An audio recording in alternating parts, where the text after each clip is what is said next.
അവൻ എന്നും കുരിശിൽ കിടക്കുകയല്ല, കഷ്ടത അനുഭവിച്ചു മരണമടഞ്ഞു.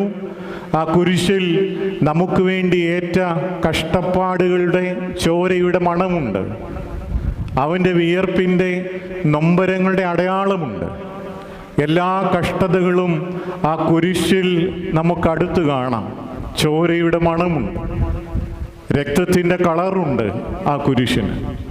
എന്നാൽ ആ കുരിശ് മൂലം നമുക്ക് സിദ്ധിച്ചത് നിത്യജീവൻ്റെ അനുഭവമാണ്, ഒരിക്കലും അവസാനിക്കാത്ത.